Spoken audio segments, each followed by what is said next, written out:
Hello everyone, welcome to our YouTube channel and this is Naveen Rana. दोस्तों, Uttarakhand UK triple S C समूह में 746 plus post के लिए जो वैकेंसी आई है उसको देखते हुए हमने यूके ट्रिपल एस सी का कंप्लीट कोर्स यूट्यूब पर बिल्कुल फ्री में आप सभी के लिए शुरू किया है, जिसमें आज हम यहाँ पर डिस्कस करने वाले हैं हिंदी का लेक्चर नंबर 5। बिल्कुल दोस्तों, हिंदी के बाकी के 4 लेक्चर हम जो है अपलोड कर चुके हैं, आप हमारे प्लेलिस्ट में जाके देख सकते हैं। आज हम यहाँ पे हिंदी का लेक्चर 5 हम यहाँ पे डिस्कस करने वाले हैं। तो चलिए दोस्तों शुरू करते हैं आज के इस लेक्चर में। तो दोस्तों, आज हम यहाँ पे डिस्कस करने वाले हैं संधि।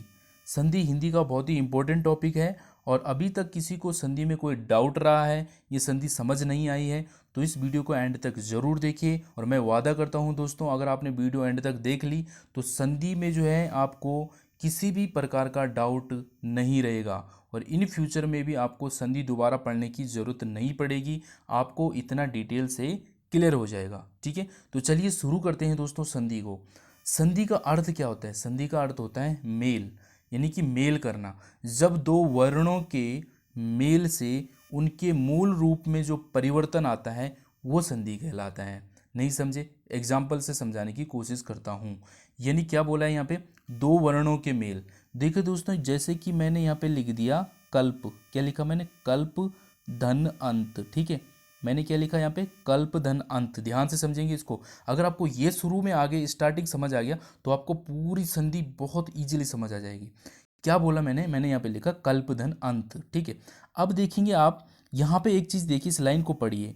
इस लाइन में क्या लिखा मैंने? पहले शब्द के अंतिम वर्ण, जो पहला शब्द है ये और ये, पहले शब्द का अंतिम वर्ण क्या है? कल्प।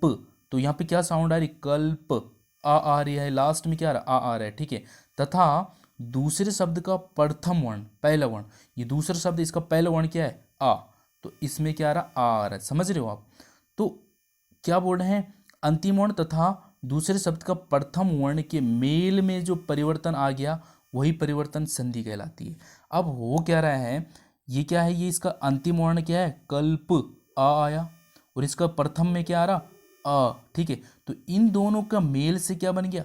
छोटा आ प्लस छोटा आ मिलके क्या बनाएगा? बड़ा आ बनाएगा। ठीक है, देखो ना, आप इन दोनों को साथ में बोलने की कोशिश करो। तो बड़ा आ बनेगा? नहीं बनेगा? छोटा आ और छोटा आ, ये दोनों मिलके बड़ा आ बनाएगा। ठीक है, क्योंकि आप इन दोनों को जोड़ के बोलोगे, साथ में बोलो तो कैसे बोलोगे? तो बड़ा आ बनेगा, है या नहीं? तो अब क्या हो रहा है? बड़ा आ को तो हम लिख नहीं सकते डायरेक्ट यहाँ पे, तो हम बड़ा आ का क्या लिखेंगे? इसका ये मात्रा लगती है। बड़ा आ की मात्रा क्या होती है? बड़ा डंडा होता है, एक डंडा लगता है ऐसा। तो कल्प और ये दोनों ने बनना था बड़ा आ, इन दोनों को मिला के बड़ा आ आना था, इसकी एक डंडा। तो यहाँ पे क्या लगेगा? ये कल्प तो ये हो गया, और इस यहाँ पे ये आ और ये पहला वाला आ इतना। ठीक है, ये और ये आ जो मिलकर क्या बनाए थे? बड़ा डंडा बने कल्पा, और ये बिंदी और ता ये आ गया, तो ये हो गया कल्पांत। ठीक है, तो कल्पधन अंत से मिलकर क्या बन गया? कल्पांत बन गया। तो ये जो दो वर्ण थे इनके मेल से क्या हो गया? ये इसमें चेंज आ गया। ठीक है, कल्पधन अंत से इसमें चेंज आ गया, कल्पांत हो गया। समझ रहे हो आप? जैसे यहाँ पे देखिए नर धन ईस, तो ये क्या बन गया? नरेश बन गया। तो यहाँ पे आप देखेंगे ये लास्ट वाला में नर आ, और इसमें क्या है? ई शुरू में, तो आ और ई से क्या बनेगी? ए की मात्रा बन गया, तो ये नरेश बन गया। समझ रहे हो? तो आगे हम इसको डिटेल से समझेंगे। तो आशा करता हूँ यहाँ से आपको इतना क्लियर हो गया कि संधि होता क्या है। ठीक है, संधि को अगर मैं सिंपल लैंग्वेज में बोलूँ, दो निकटवर्ती वर्ण या ध्वनियों का मेल जो है संधि कहलाती है।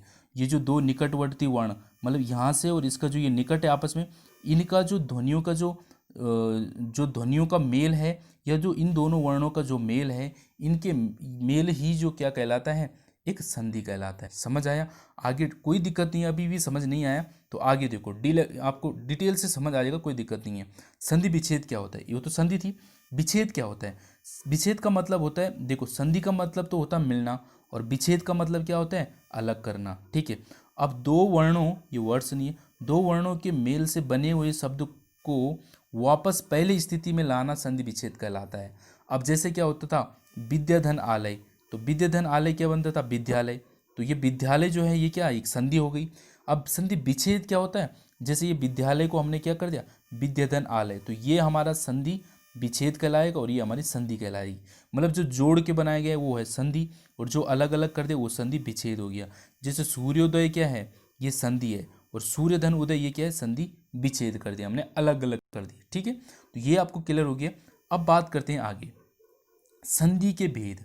संधि के भेद के बारे में बात करें, संधि के 3 भेद होते हैं दोस्तों। ठीक है, संधि कितने प्रकार की होती है, 3 प्रकार की होती है। कौन कौन सी, एक होती है स्वर संधि, व्यंजन संधि और विसर्ग संधि।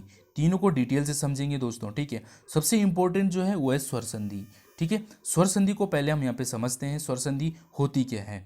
स्वर संधि जो है, स्वर संधि यानी कि स्वरों का मेल। ठीक है, स्वर संधि का मतलब है स्वरों का मेल। ठीक है, यानी कि हम बोल सकते हैं 2 स्वरों के मेल से होने वाला जो परिवर्तन जो है स्वर संधि कहलाएगा।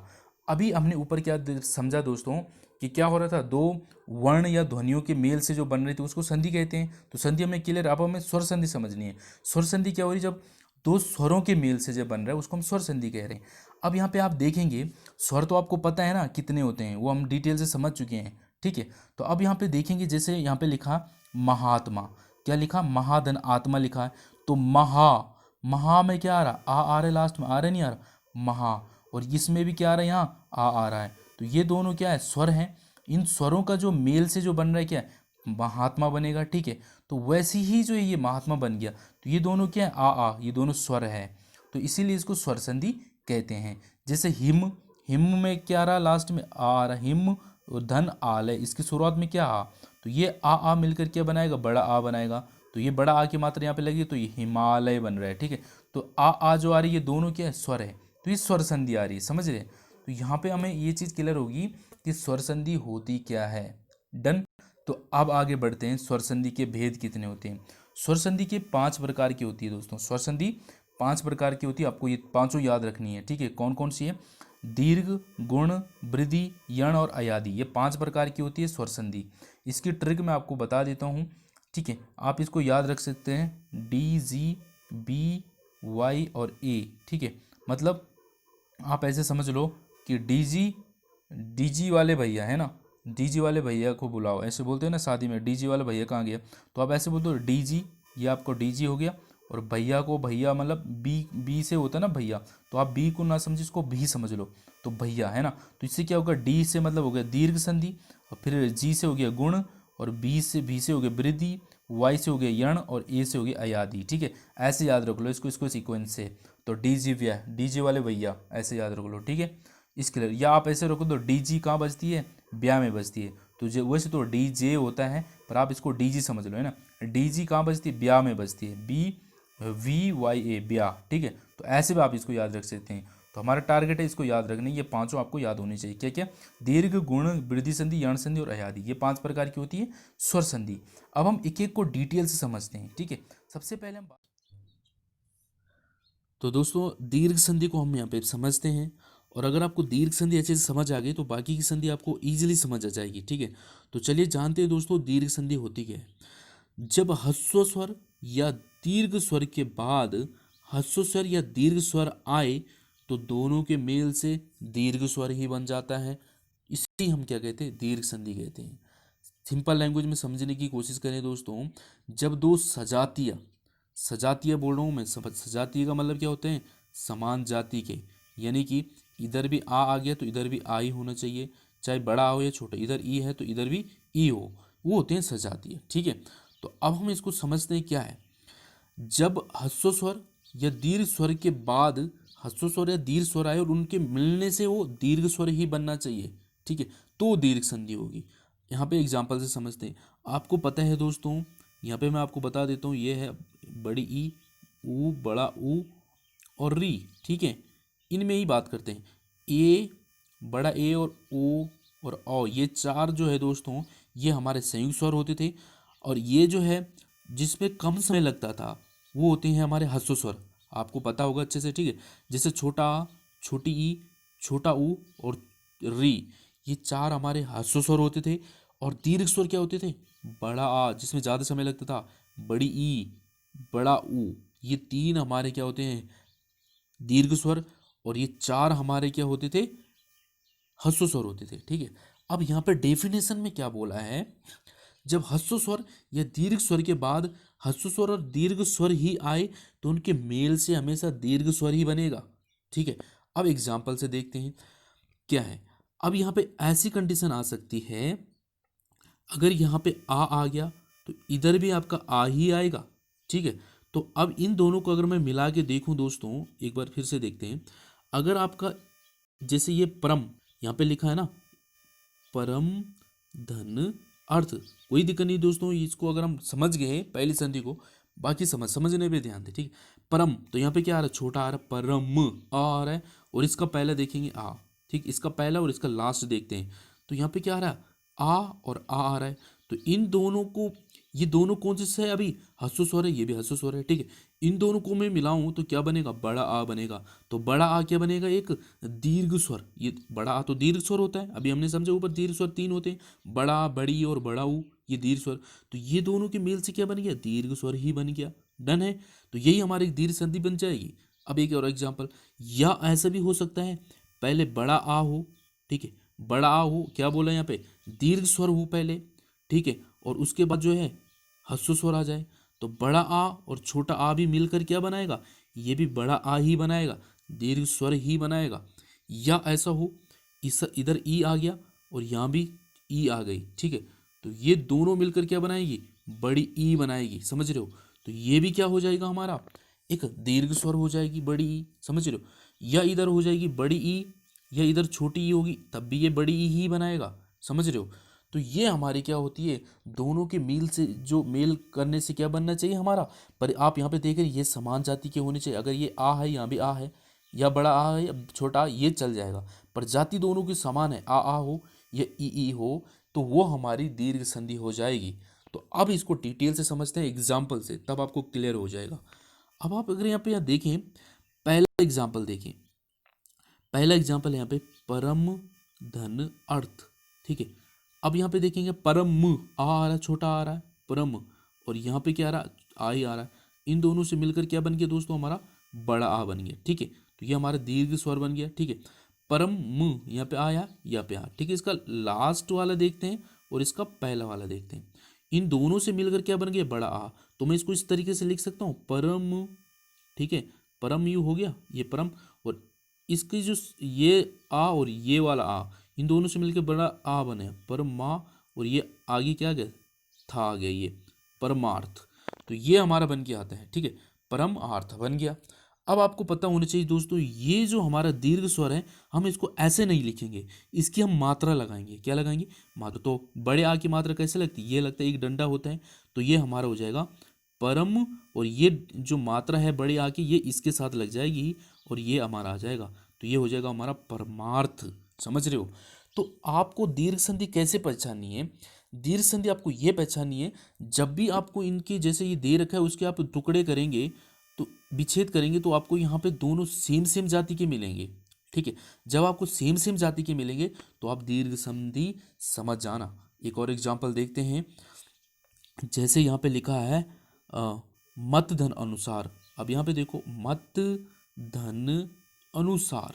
ठीक है, अब मत छोटा आ रहा है और यहाँ पे क्या है, आ, तो इन दोनों से मिलकर क्या बन गया, बड़ा आ बनेगा। ठीक है, अब हम इसको कैसे लिख सकते हैं, मैंने लिख दिया यहाँ पे मत, और यहाँ पे क्या है, ये आ आया था और इसका जो पहला आ है, इन दोनों से मिलकर क्या बन गया, बड़ा आ बन गया। तो मैंने लिख दिया आ, बड़ा आ, फिर बाकी पूरा ऐसे आ गया अनुसार।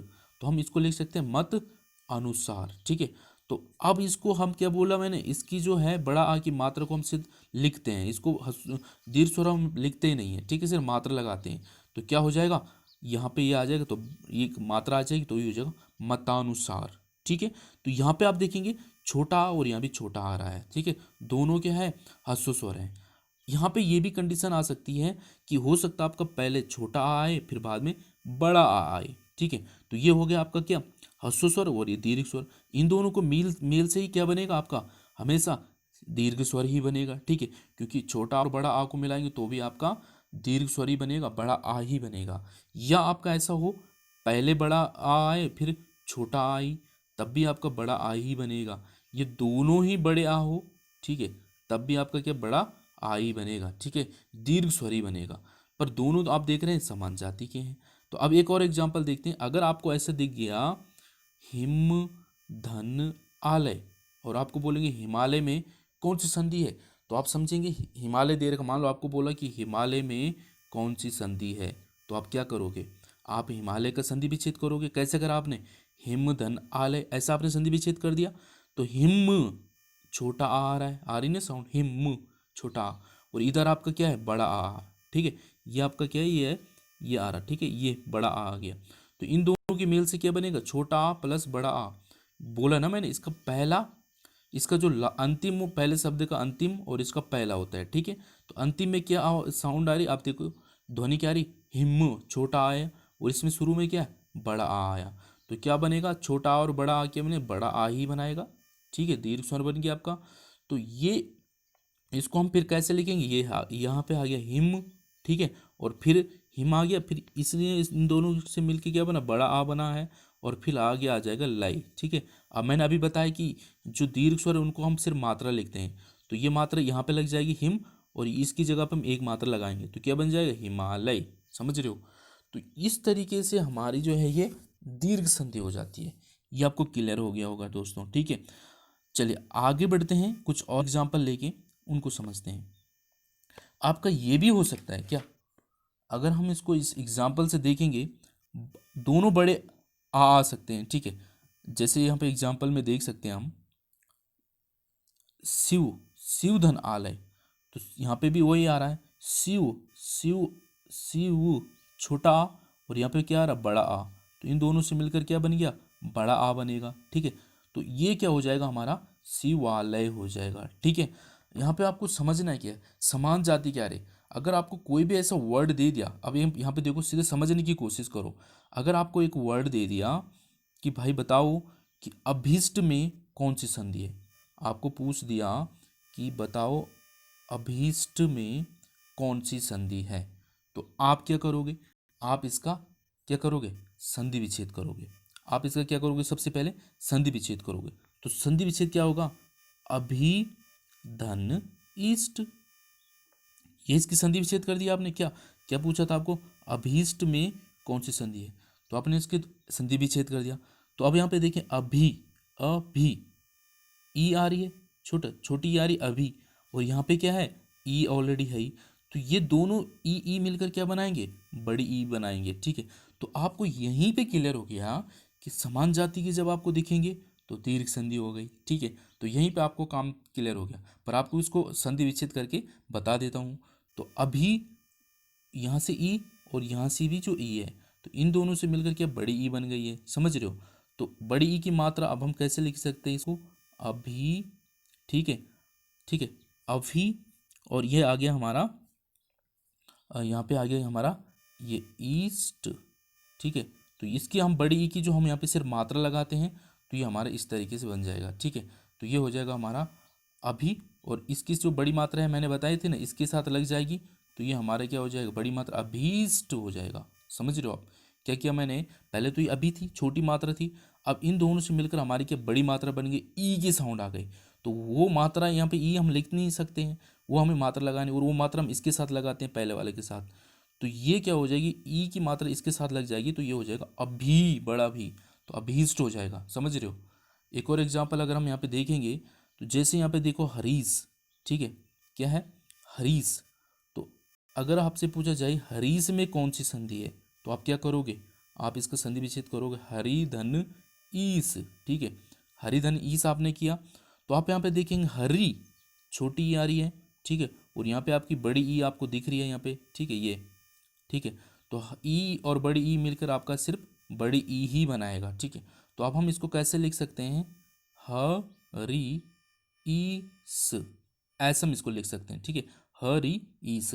अब ये जो बड़ी ई है मैंने अभी बताया, इसकी हम मात्रा लगाते हैं, तो इसकी मात्रा कैसी होती है, बड़ी ई की मात्रा कैसी होती है, हमेशा ऐसे में होती है। ठीक है, तो अब हम इस हरी, इसकी मात्रा इसके साथ लगाएंगे, तो ये क्या हो जाएगा, बड़ी ई की मात्रा आ जाएगी री पे, तो ये हरीस बन जाएगा। आपको क्लियर हो गया, तो ये सेम जाति के आ रहे हैं, तो आप समझ जाना ये क्या है, दीर्घ संधि है। क्लियर है दोस्तों, तो दीर्घ संधि आपको क्लियर हो रही है, नहीं हो रही है। अभी देखो, मैंने आपको कंडीशन बताई क्या क्या हो सकते हैं, दीर्घ स्वरों की बात हो रही है। ठीक है, जब आपस में क्या हो, सेम जाति के होने चाहिए। तो अभी या तो इधर आ हो, इधर भी आ हो, ठीक है, या इधर बड़ा आ हो चलेगा, इधर छोटा आ हो तब भी बड़ा आ ही बनेगा, ठीक है, या इधर दोनों बड़े बड़े हो, दोनों ही बड़े बड़े आ तब भी बड़ा आ ही बनेगा, ठीक है। तो ये हमारे हो गए क्या, दीर्घ संधि के एग्जाम्पल। या आपकी ऐसे हो सकता है, इधर ई है, इधर ई है, तो ये बड़ी ई बनाएंगे, ठीक है। तो ये भी आपके क्या है, दीर्घ संधि के एग्जाम्पल है। या आपके ऊ भी हो सकता है, ये ऊ और इधर भी ऊ आ जाए, ठीक है, तो ये हमारे क्या बन जाएगा, बड़ा ऊ ही बनाएगा। ये इधर छोटा ऊ या इधर भी छोटा ऊ हो तब भी आपका बड़ा ऊ ही बनेगा, ठीक है। ये दोनों ही बड़े ऊ हो तब भी आपका बड़ा ऊ ही बनेगा। तो आप देखने ये समान जाति के आ रहे हैं तो आपकी क्या हो जाएगी, दीर्घ संधि हो जाएगी। तो ऊ का एक एग्जाम्पल ले लेते हैं। जैसे मैंने लिख दिया, पूछ लिया आपसे कि बताओ भानुदय में कौन सी संधि है। भानुदय क्या है, भानुदय में कौन सी संधि है, ये आपसे पूछा। तो आप क्या करोगे, इसका संधि विच्छेद करोगे। तो क्या होता है इसका संधि विच्छेद, भानुधन उदय, ठीक है, ये इसका संधि विच्छेद है, भानुधन उदय। तो अब आप ये यहाँ पे देखेंगे, भानु ऊ की मात्रा आ रही है, ठीक है, और यहाँ पे भी क्या आ रही है, ऊ है, यहाँ पे भी ऊ है, ठीक है, और यहाँ पे ऊ की मात्रा है। तो ऊ मिलकर क्या बनाएंगे, बड़ा ऊ बनाएगा, ठीक है। देखो ना, आप इन दोनों को साथ में बोलेंगे तो दोनों ऊ को बोलो, ऊ तो बड़ा ऊ बनेगा। अब इसको हम कैसे लिख सकते हैं, भानु तो हो गया, भानु हो गया, और उसके बाद जो है इसने और इसने मिलकर बड़ा ऊ बनाया, तो ये हो गया ऊ दय, ठीक है। तो ये हो गया भानुदय, ये ऊ है। तो ये ऊ बड़ा ऊ की हम मात्रा इसके साथ लग जाती है, इसको हम लिखते नहीं है, तो हमारा क्या हो जाएगी, ये भानु इधर के लिए हो जाएगा, तो ये मात्रा इधर हो जाएगी, तो भानुदय हो जाएगा, ठीक है। तो क्या हो जाएगी, भानुदय हो जाएगा। क्लियर हुआ आपको, भानुदय हो जाएगा। क्लियर है दोस्तों। एक और एग्जांपल अगर आप यहाँ पे देख सकते हैं, जैसे यहाँ पे देखो रजनीश, रजनीश दे रखा, तो रजनीश का संधि विच्छेद क्या होता है, रजनी धन ईस, तो रजनी यहाँ पे भी बड़ी ई है, ठीक है, और यहाँ पे भी शुरू में भी बड़ी ई है, दोनों से मिलकर बड़ी ई बनेगा, तो इसकी मात्रा क्या हो जाएगी, रजनीश हो जाएगी। समझ रहे हो। तो आप डायरेक्टली ही समझ जाएंगे। आपके पास ऐसा अब कोई वर्ड दे दिया, आपने उसका संधि विच्छेद करना है और आपने देखना है कि दोनों अगर सेम सेम जाति के आ रहे हैं तो आपकी वो क्या हो जाएगी, दीर्घ संधि हो जाएगी। अब मुझे बताओ कि आपको दीर्घ संधि समझ आई अच्छे से या नहीं आई। दोस्तों, आगे के जो संधि है आपको तभी समझ आएगी अगर आपको दीर्घ संधि अच्छे से समझ आ गई होगी, ठीक है। तो आशा करता हूँ आपको यहाँ से क्लियर हो रहा होगा। जैसे मैं एक और एग्जांपल दूँ यहाँ पे, अगर मैं आपको बताऊं कि महाशय में कौन सी संधि है, तो आप क्या बोलो, आप क्या करोगे, आप इसके संधि विच्छेद करोगे। संधि विच्छेद क्या होती है, महाधन आशय, ये संधि विच्छेद होती है इसका। तो आपने यहाँ पे देखा महा, बड़ा आ रहा है इधर, और यहाँ पे भी क्या है, बड़ा आ है, तो बड़ा आ और बड़ा आ मिलकर बड़ा आ ही बनाएगा। तो अब इसको आप कैसे लिख सकते हैं, महा, और ये हो गया, महा हो गया, और उसके बाद ये इन दोनों ने मिलकर क्या बनाया, बड़ा आ बनाया, तो आप इसको लिख सकते हैं महाधन आशय, ठीक है। तो अब आप यहाँ पे देखेंगे, तो ये आप क्या करें, इसके साथ मात्रा लगाएंगे, तो ये ऑलरेडी बड़ा है तो इसके साथ ही ये मात्रा ऐड हो जाएगी साउंड में, तो ये बनेगा आपका महाशय, ठीक है। तो इस तरीके से जो है आप यहाँ पे समझ सकते हैं, दोनों सेम जाति के आ रहे हैं तो आपकी दीर्घ संधि हो जाएगी। अब वो दीर्घ कौन कौन हो सकते हैं, ये दोनों आ हो, ये दोनों ई हो, ये दोनों ऊ हो। क्लियर हो गया दोस्तों, दीर्घ संधि में कोई डाउट नहीं होना चाहिए। अब अगर मैं आपको एक वर्ड दूं तो आपको बताना है, जैसे मैंने बता दिया कबीस, तो कबीस में कौन सी संधि है, तो आपने क्या करना है, इसका संधि विच्छेद कर देना है तुरंत। तो आप कैसे करेंगे इसका संधि विच्छेद, कबी धन ईस, ठीक है, कबी धन ईस, ये इसकी संधि विच्छेद हो जाएगी, ठीक है। इसको भी हम समझेंगे कैसे मैं संधि विच्छेद कर रहा हूँ, इसको भी अगर आपको नहीं समझ आगे इसको भी आप क्लियर कर लें, अच्छे से समझ लेंगे संधि विच्छेद होती कैसे है, ठीक है। तो कभी इसकी संधि विच्छेद होती है कभी धन ईस, तो कभी यहाँ पे ई आ रही है और यहाँ पे स्टार्टिंग में क्या आ रहा, बड़ा ई आ रहा, इन दोनों से मिलकर क्या बनेगा, बड़ी ई बनेगी, ठीक है।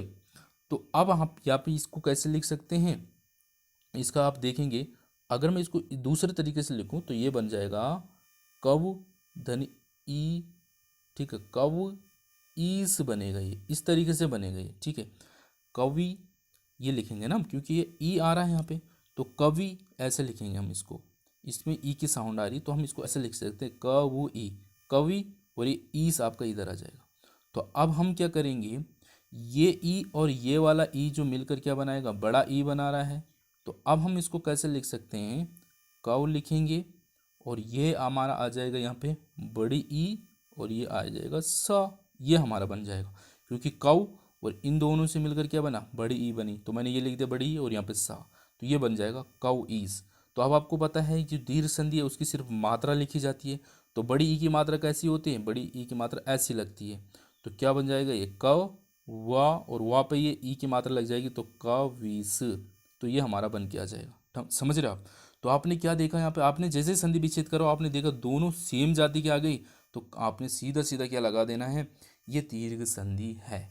क्लियर है दोस्तों। तो अब आपको किसी भी प्रकार का डाउट नहीं होना चाहिए। दीर्घ संधि का मतलब सीधा सीधा हो जाएगा, आप उसका संधि विच्छेद करेंगे और वो दोनों समान जाति के आ गए तो आपकी सीधी सीधी क्या हो जाएगी, वो दीर्घ संधि हो जाएगी। ठीक है। तो दीर्घ संधि में अब आपका किसी भी प्रकार का डाउट नहीं होना चाहिए। ठीक है। कुछ भी अगर आपको एग्जाम्पल दे दिया, आपने संधि विच्छेद करके देखना दोनों सेम जाति के आ रहे, संधि विच्छेद दीर्घ संधि हो गई। ठीक है। तो दोस्तों आप पहले मुझे बताइए कि आपको दीर्घ संधि समझ आई है या नहीं आई है। ठीक है। अगर आपको दीर्घ संधि समझ नहीं आई है तो मैं इसको दूसरे तरीके से आपको बताऊंगा। ठीक है। इसीलिए मैं आपको इसमें जो है बाकी की संधि नहीं बता रहा हूँ, क्योंकि आप मुझे पहले यहाँ से रिस्पॉन्स दीजिए कि आपको दीर्घ संधि समझ आई या नहीं। अगर आपको दीर्घ संधि समझ नहीं आई है तो बाकी की संधि समझ नहीं आई है। इसीलिए मैं सिर्फ दीर्घ संधि पे ही इस वीडियो को एंड कर रहा हूँ। मुझे बताइए अगर आपको दीर्घ संधि समझ आ गई है अच्छे से तो आपको बाकी की संधि बहुत आराम से समझ आ जाएगी। ठीक है। तो मैं ये जानना चाहूँगा आपको दीर्घ संधि समझ आई या नहीं आई। ठीक है दोस्तों। वैसे मैं आशा करता हूँ आपको समझ आ गई हो, तो मुझे कमेंट करके ज़रूर बताएं दोस्तों, ताकि नेक्स्ट जो पार्ट आएगा उसमें हम पूरी संधि को कंप्लीट कर लेंगे। ठीक है। तो चलिए दोस्तों, थैंक्स फॉर वॉचिंग। इस वीडियो में इतना ही। ठीक है। और ये आपको जो है क्लियर हो गया होगा संधि के कितने भेद हैं, ये सारे हमने इनको डिटेल से समझना है।